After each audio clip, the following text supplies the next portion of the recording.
Реал и ПСЖ готовят трансферную бомбу. Речь о звездном футболисте. Вингер мадридского Реала и сборной Бразилии Винисиус Жуниор не хочет продлевать контракт с клубом, пока не будет выполнено его условие. Футболист хочет получать такую же зарплату, как и Килиан Мбаппе – более 30 миллионов евро в год. Президента Бланкос Флорентино Переса разозлило такое поведение бразильца. По информации испанских СМИ, Реал серьезно рассматривает продажу бразильца. Ситуацией готов воспользоваться ПСЖ. Президент клуба Нассер Аль-Хилаифи уже активно ищет варианты для трансфера бразильца.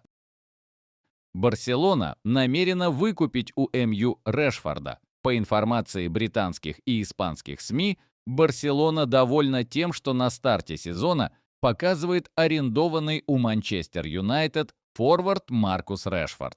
Сообщается, что у клуба есть возможность выкупить британца за 35 миллионов фунтов. Однако каталонцы хотели бы снизить стоимость хотя бы до 25-26 миллионов, потому что у Барселоны есть серьезные финансовые ограничения. В клубе надеются, что МЮ пойдет на снижение стоимости ради того, чтобы избавиться от игрока, который МЮ не нужен.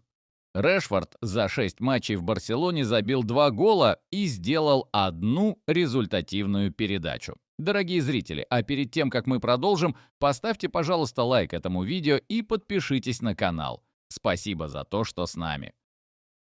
Эрлинг Холланд определился, куда готов уйти из Манчестер Сити. 25-летний звездный нападающий Манчестер Сити Эрлинг Холланд может покинуть английскую команду. По информации Эль Нашиональ, Эрлинг готов покинуть Манчестер Сити только ради Ла Лиги. Норвежец считает, что переезд в Испанию – это значительный шаг вперед. В Ла Лиге на трансфер Холланда претендуют Барселона и Реал Мадрид. В свою очередь горожане могут отпустить Эрлинга, но требуют от испанских клубов 170 миллионов евро. Манчестер Сити уверен, что такая цена отпугнет заинтересованные команды и заставит чемпионов Испании прекратить все попытки подписать Холланда. Отметим, что в прошлом сезоне Холланд сыграл на клубном уровне 48 матчей, забил 34 гола и сделал 5 ассистов. Президент ФИФА Джанни Инфантино встретился во вторник, 23 сентября, в Нью-Йорке с руководителями южноамериканских федераций футбола, чтобы обсудить расширение чемпионата мира по футболу 2030 года до 64 команд. Инфантино провел разговор с президентами Федерации Аргентины и Уругвая, а также с президентами Парагвая Сантьяго Пенья и Уругвая Яманду Орси для обсуждения предложения. Чемпионат мира 2030 года пройдет в 6 странах на 3 разных континентах – Марокко, Испании, Португалии, Уругвае, Аргентине и Парагвае.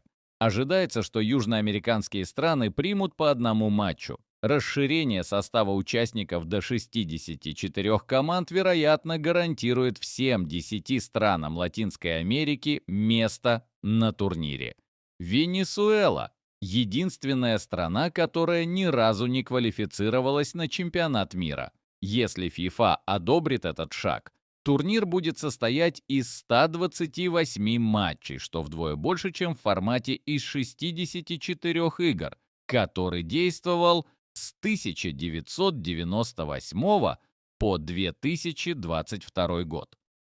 Барселона приблизилась к продлению контракта с ключевым футболистом. Полузащитник Барселоны Френки де Йонг приблизился к продлению контракта с командой. Стороны уже согласовали ключевые условия будущего соглашения. По данным источника, Барселона предлагает игроку еще 3 сезона после текущего, с суммами немного меньше нынешней зарплаты, хотя в этом году он получает больше из-за отсрочки выплат, связанных с ковидом. Сообщается, что Де Йонг доволен условиями и готов остаться в клубе. Финансируемое соглашение сохраняет зарплату Френки в этом сезоне, а обновление контракта и зарплаты начнется с 2026 года. Алонсо требует у Реала трансфер чемпиона мира. Мадридский Реал интересуется аргентинским полузащитником английского Ливерпуля Алексисом МакАлистером, сообщает испанское издание Fichas.net. По информации источника, главный тренер королевского клуба Хаби Алонсо требует от руководства сливочных подписать 26-летнего футболиста. Отмечается, что Реал готов заплатить за игрока 120 миллионов евро. В сезоне 2025-26 года Алексис МакАлистер провел 6 матчей на клубном уровне, отличившись одной голевой передачей. Портал Transfermarkt оценивает его стоимость в 100 миллионов евро. Бавария уже согласовала 5-летний контракт с Николя Джексоном. Бавария арендовала нападающего Николя Джексона из Челси на сезон 2025-26 года и уже предварительно согласовала с игроком 5-летний контракт на случай его постоянного перехода. Об этом сообщает Bild. Бавария заплатила 16,5 миллионов евро за аренду Джексона и договорилась об обязательном выкупе за 65 миллионов евро в случае, если нападающий проведет 40 матчей в стартовом составе. По данным источника, клуб может активировать опцию выкупа даже без достижения этого лимита до середины мая. Предварительно согласованный 5-летний контракт с Джексоном гарантирует, что все условия уже закреплены юридически, и другие клубы не смогут вмешаться.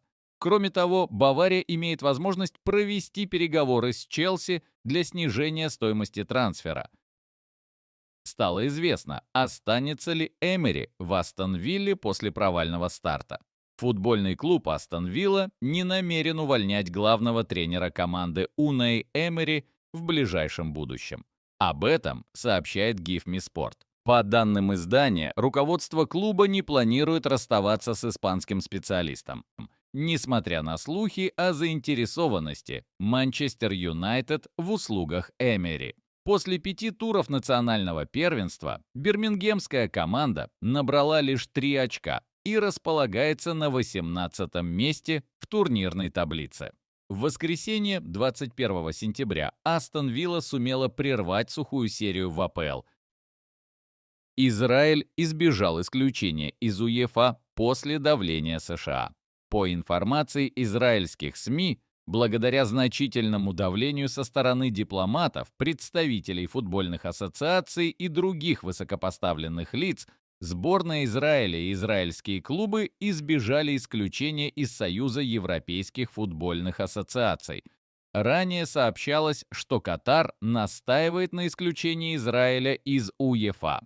Отмечается, что американские чиновники также были вовлечены, призывая руководство УЕФА не нарушать статус-кво. Главная цель израильского футбола – обеспечить участие в жеребьевке Лиги наций в марте и принять участие в турнире.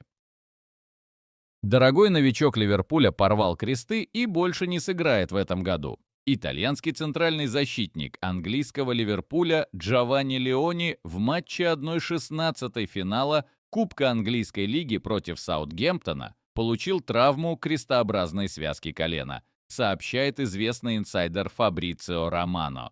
По информации источника, 18-летний футболист выбыл на значительный срок, но попытается восстановиться до завершения нынешнего сезона. Драматичности ситуации добавляет то, что для Джованни Леони матч с Саутгемптоном был дебютной игрой в составе Ливерпуля, после того, как мерсисайдцы летом 2025 года приобрели его у Пармы за 35 миллионов евро. Вингер ПСЖ Усман Дембеле поделился мнениями по борьбе за золотой мяч с Ламином Ямалем из Барселоны. Француз стал обладателем награды лучшему игроку в прошлом сезоне, опередив каталонца. Вот что сказал Дембеле. Цитируем француза. «Мы видели, как Ламин играет весь сезон. Он экстраординарный футболист с огромным потенциалом. Безусловно, он тоже заслужил золотой мяч, как и я. Если все сложится хорошо, то в будущем он выиграет такие трофеи, как золотой мяч. У меня были и другие конкуренты, поэтому это была отличная борьба», — сказал Дембеле.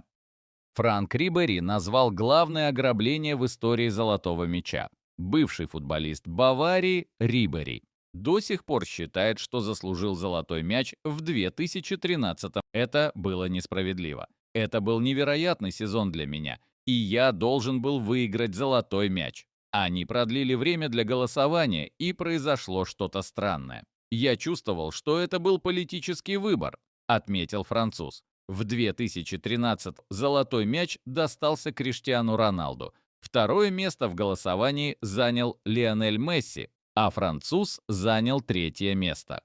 Дорогие зрители, поставьте, пожалуйста, лайк этому видео и подпишитесь на канал. Спасибо за то, что с нами.